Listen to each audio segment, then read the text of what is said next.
18ஆம் படி கருப்பசாமி துணை. என் தங்கப்பிள்ளையே, நீ எவ்வளவோ நல்ல விஷயங்கள் நடக்கணும்னு ஆசைப்படுற.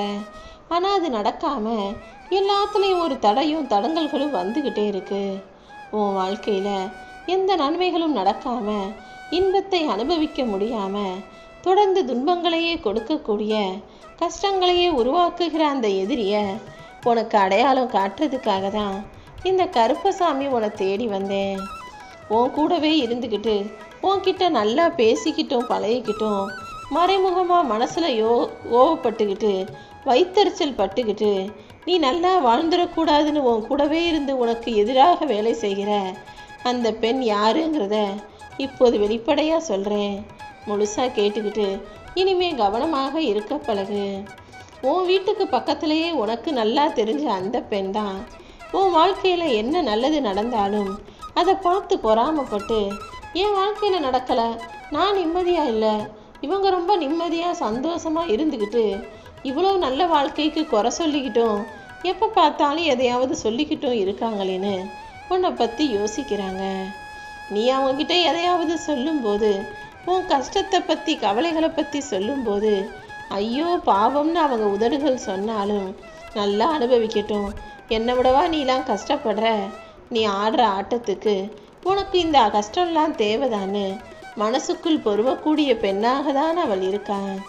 இனிமே ஏதாவது உன் மனசில் இருக்கிறதையும் உன் வாழ்க்கையில் நடக்கிறதையும் யாருக்கிட்டையும் சொல்லக்கூடாதுன்னு முடிவிடு. நீ அவங்க இப்படி இருக்காங்களே நினச்சி கவலைப்படவோ வருத்தப்படவோ கோபப்படவோ வேணாம். துஷ்டனை கண்டா தூர விலகுங்கிறது போல இப்போது அவங்கள பற்றி உனக்கு புரிஞ்சிருச்சு தானே. இனிமேல் அவங்கள பார்க்க கூட வேணாம், பேசக்கூட வேணாம்.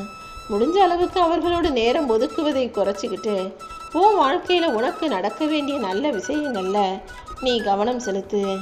இந்த நேரத்தில் அவங்கக்கிட்ட பேசுகிறதுக்கு பதிலாக வேற ஏதாவது ஒரு நல்ல காரியத்துக்கு ஆக்கப்பூர்வமாக இந்த நேரத்தை செலவிட முடியுமான்னு யோசிச்சு பாரு என் செல்லமே. ஒருத்தவங்க கெட்டவங்கன்னு தெரிஞ்சும் மறுபடியும் அவங்களோடு சேர்ந்து இருக்கும்போது என்னைக்காவது ஒரு நாள் அது உனக்கு மிகப்பெரிய பிரச்சனையை கொண்டு வந்து தலைவலியாக முடிஞ்சிடும். அதனால தான் எப்போதுமே நல்லவங்களை உன் கூட வச்சுக்கிட்டு எல்லாருக்கும் நன்மையே செஞ்சு பழகுன்னு சொல்கிறேன். அந்த பெண் உன் கூட நல்லா பேசினாலும் உனக்கு நல்லது சொல்கிறது போலவே இருந்தாலும் மனசில் சுத்தமாக இல்லாமல் அடுத்தவங்களை பார்த்து பொறாமைப்படக்கூடிய வைரறியக்கூடிய ஆளாக இருக்கிறா.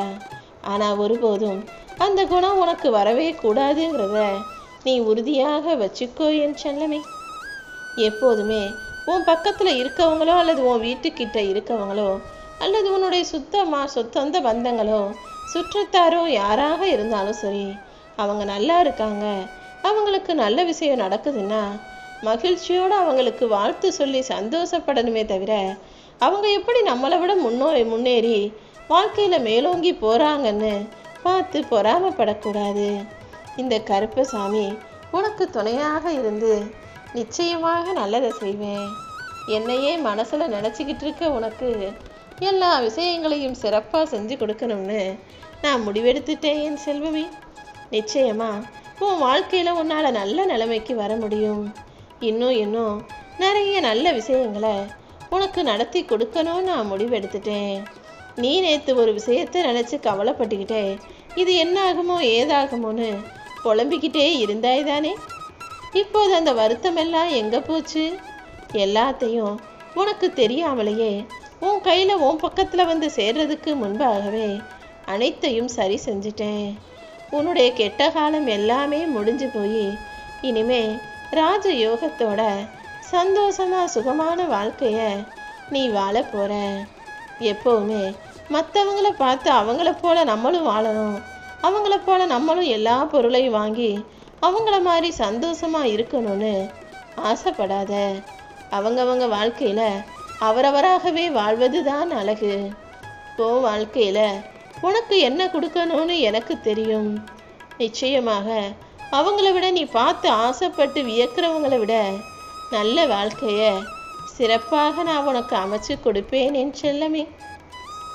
உன்னுடைய வேலையிலும் தொழிலிலும் நல்ல முன்னேற்றம் பெற்று சிறப்பான வாழ்க்கையை மிக அற்புதமாக நீ வாழும்படி இந்த கருப்பசாமி உன்னை ஆசீர்வதிக்க தான் உன்னை தேடி வந்தேன்.